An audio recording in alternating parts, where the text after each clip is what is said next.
이러한 연역, 다른 나라의 헌법 규정, 판례, 그리고 다른 나라 주변의 사례 등을 종합해서 보면 형법 제91조 제2호의 의미와 대통령이 형법 제91조 제2호의 국헌문란 목적 내란죄를 저지를 수 있다는 사정을 충분히 알 수 있습니다.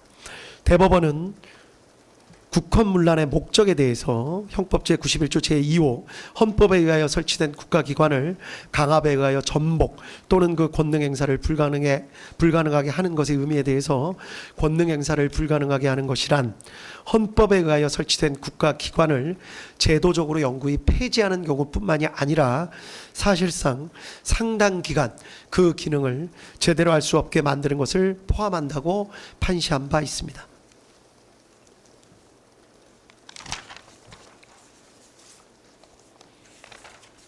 따라서 형법 제91조 제2호가 적용되는 이른바 국헌문란 목적 내란죄는 대통령도 저지를 수가 있습니다. 대표적인 사례가 대통령이 군을 동원해 강제로 의회를 점령하거나 의원들을 체포하는 등의 행위를 하는 것은 결국 국회의 활동을 저지하거나 마비시켜 국회가 사실상 상당 기간 그 기능을 제대로 할 수 없게 만들려는 목적, 즉 국회의 권능을 침해하려는 국헌문란의 목적을 가지고 군을 동원해 폭동을 일으키는 것에 해당한다고 할 수 있기 때문입니다.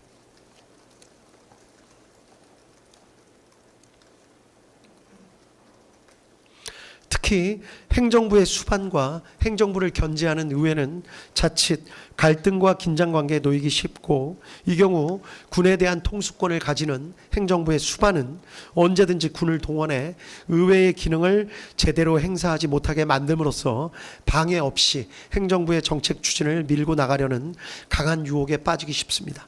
위와 같은 경우는 종종 역사에서 찾아볼 수 있고 아까 말씀드린 바와 같이 주변국에서 직접 목격되기도 합니다. 다음으로 대통령의 국가 긴급권 행사, 특히 비상계엄 권한 행사가 형법 제91조 제2호가 적용되는 국헌문란 목적 내란죄에 해당할 수 있는지 여부에 대해서 말씀드리겠습니다. 비상계엄 선포는 그 자체로 행정부나 법원 등 헌법에 의하여 설치된 국가기관의 권한 행사를 제약하는 성격을 가지고 있습니다.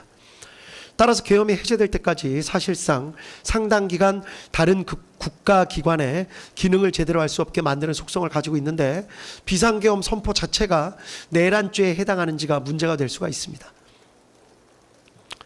이러한 문제에 대해서는 먼저 계엄 선포의 형식적, 실제적 요건을 갖추지 못한 경우에는 형법 제91조 제2호가 적용되는 국헌문란 목적 내란죄가 성립된다는 견해가 있을 수 있습니다. 또 어떠한 목적을 가지고 있는지를 살펴서 국헌문란 목적이 인정되는 경우에만 국헌문란 목적 내란죄가 성립한다는 견해가 있을 수 있습니다. 실체적 요건을 갖추었는지 여부를 가지고 따지는 견해는 따르기가 힘듭니다. 일단 실체적 요건을 갖추었는지 여부에 대한 대통령의 판단은 존중되어야 합니다. 이를 섣불리 사법심사 영역으로 가져오는 것은 자칫 필요한 경우 판단을 주저하게 만드는 저해 요소가 될 수 있고, 절차적 요건을 따지는 것도 도대체 어느 정도까지의 절차를 어기는 것이 문제가 되는지 삼을 수 있는지가 어렵습니다. 따라서 형식적 실제적 요건을 갖추지 못한 경우에는 비상계엄 권한 행사가 내란죄가 된다는 주장은 받아들이기가 어렵습니다. 따라서 다른 견해, 원칙적으로 계엄의 요건을 갖추었는지 여부에 따라 내란죄가 성립되는 것은 아니나, 다만 비상계엄의 선포로도 할 수 없는 권한의 행사를 목적으로 하는 것이라면, 즉 국회의 권한을 침해하거나 행정사법의 본질적인 기능을 침해하는 것, 우리 헌법이나 계엄법 등은 비상계엄을 하더라도 국회의 권한을 침해하거나 행정사법의 본질적인 기능은 침해할 수 없도록 정하고 있습니다. 따라서 비상계엄을 하더라도 국회의 권한을 침해하거나 행정사법의 본질적인 기능을 침해할 수 없는데, 이를 목적으로 해서 비상계엄을 선포하는 것이라면 비록 헌법이 정하고 있는 권한행사라 하더라도 이때에는 형법 제91조 제2호가 적용되는 국헌문란 목적 내란죄가 성립할 수 있다는 것이 이 법원의 판단입니다. 따라서 원칙적으로는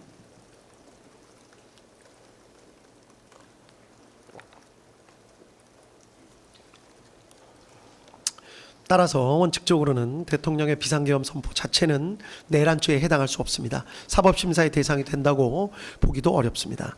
다만 그 내용을 살펴서 비상계엄의 선포로도 할 수 없는 권한의 행사, 그것이 헌법이 설치한 기관의 기능을 상당 기간 저지하거나 마비시키려는 목적으로 하는 것이라면 결국 이는 헌법이 정한 권한 행사라는 명목을 내세워서 실제로는 이를 통해 할 수 없는 실력 행사를 하려는 것에 다름 아니기 때문에 형법 제91조 제2호가 적용되는 국헌문란 목적 내란죄가 성립할 수 있다는 것이 이 법원의 판단입니다.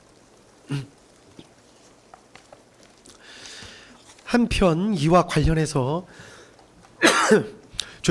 한편 이와 관련해서 피고인 윤석열 및 그 변호인은 이러한 주장을 하고 있습니다.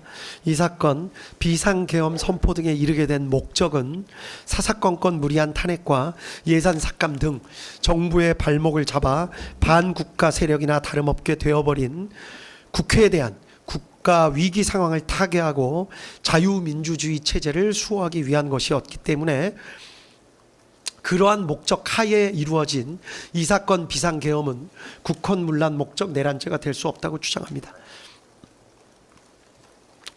그러나 이 법원의 판단으로는 이는 어떤 일을 행한 동기나 이유, 명분과 그 목적을 혼동하여 하는 주장으로 보입니다. 국가 위기 상황이라고 판단하고 이를 바로잡고 싶어 했던 것은 그 정당성 여부에 관한 판단은 변론으로 하더라도 동기나 이유, 명분에 불과할 뿐이지 이를 군을 국회에 보내는 등의 목적이라고 볼 수는 없습니다. 위와 같은 동기나 이유 때문에 피고인 윤석열, 피고인 김용현이 군대를 보내 국회를 봉쇄함으로써 국회의 활동을 상당 기간 저지하거나 마비시켜 국회의 기능을 제대로 할 수 없게 만들려는 목적을 가지게 되었던 것이고, 그 목적을 이루기 위한 수단으로 비상계엄, 병력 출동 및 국회 봉쇄 시도 등의 행위에 나아간 잘못을 저지른 것은 명백하게 구분되어야 합니다. 성경을 읽는다는 이유로 촛불을 훔칠 수는 없습니다.